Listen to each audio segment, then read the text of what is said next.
Halo sahabat Kompas TV, bertemu lagi bersama saya Dea Davina di Top 3 News Kompas TV.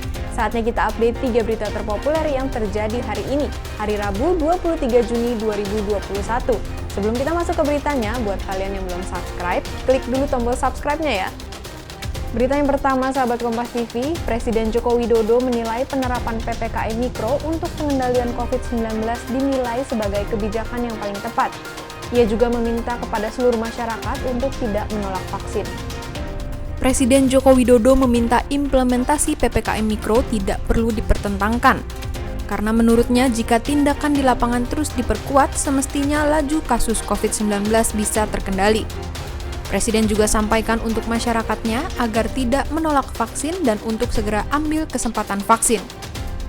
Pemerintah telah mempelajari berbagai opsi penanganan COVID-19 dengan memperhitungkan kondisi ekonomi, kondisi sosial, kondisi politik di negara kita Indonesia, dan juga pengalaman dari negara lain.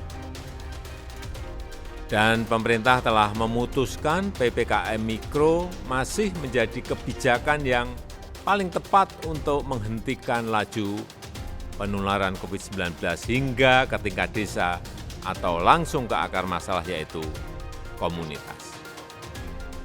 Kenapa pemerintah memutuskan PPKM Mikro?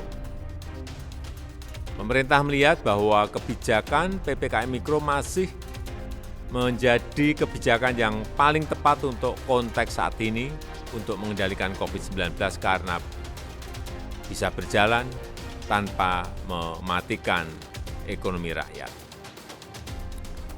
Saya sampaikan bahwa PPKM Mikro dan lockdown memiliki esensi yang sama, yaitu membatasi kegiatan masyarakat.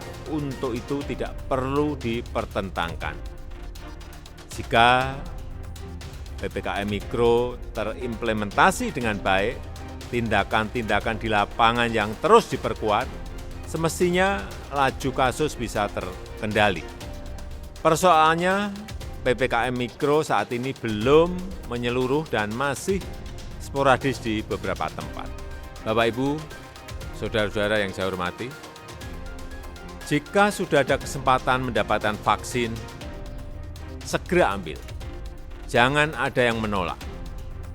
Karena agama apapun tidak ada yang melarang vaksin. Ini demi keselamatan kita.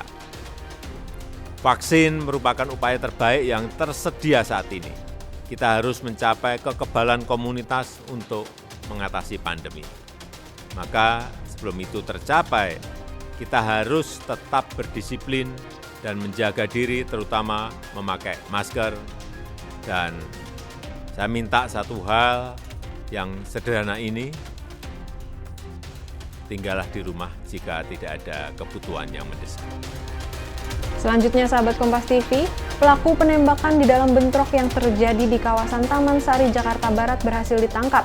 Sebanyak 10 orang diamankan petugas karena diduga terlibat dalam bentrok tersebut. Sebelumnya, seorang remaja tertembak dalam aksi penyerangan sekelompok pemuda yang terjadi di kawasan Taman Sari, Jakarta Barat. Penyerangan dipicu karena kelompok pemuda tidak terima ditegur saat berkumpul merayakan ulang tahun hingga larut malam. Para pelaku ditangkap tanpa perlawanan lantaran dalam kondisi mabuk usai pesta miras. Sejumlah barang bukti diamankan, diantaranya sepucuk senjata api serta belasan senjata tajam. Jadi tadi yang kita amankan sesuai dengan keterangan saksi yang di sana, memang mereka sekitar 10 orang. Jadi memang di sini tadi ada 10 orang, 8 laki-laki, 2 perempuan yang kita amankan. Kita akan bawa ke kantor, nanti perannya mereka apa-apa nanti kita dalami di kantor. Barang bukti yang didapat? Tadi barang bukti yang didapat ada satu pucuk senjata revolver yang kuat dugaan yang digunakan untuk menembak korban, sama ada beberapa senjata tajam yang memang berdasarkan keterangan saksi di lapangan, ada beberapa orang juga ada yang membawa senjata tajam di TKP. Yang terakhir sahabat Kompas TV, Pemprov DKI Jakarta akhirnya memperpanjang penerapan PPKM Mikro. Hal ini membuat sejumlah kegiatan kembali dibatasi. Keputusan Pemprov DKI Jakarta ini mengikuti keputusan dari pemerintah pusat soal penerapan PPKM Mikro. Kebijakan ini akan mengatur jam operasional restoran hingga perbelanjaan. Kapasitas pengunjung dibatasi hanya 25%.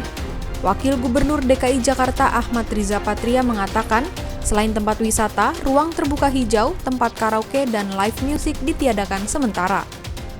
Tentu kami sangat mendukung kebijakan pemerintah pusat terkait pengetatan makro.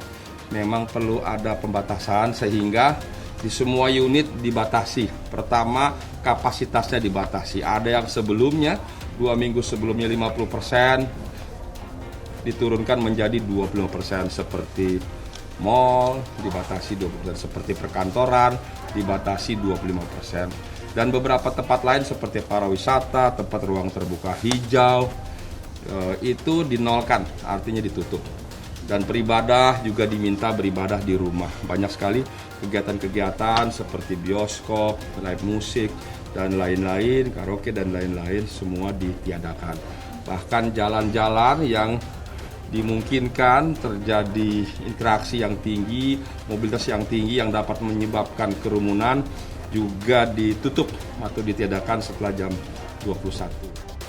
Sahabat Kompas TV, itu dia tadi 3 berita terpopuler yang terjadi hari ini. Sekarang saatnya saya, Dea Davina, pamit undur diri. Tapi jangan lupa untuk like, komen, dan juga share video ini ya. Sampai ketemu lagi di Top 3 News selanjutnya.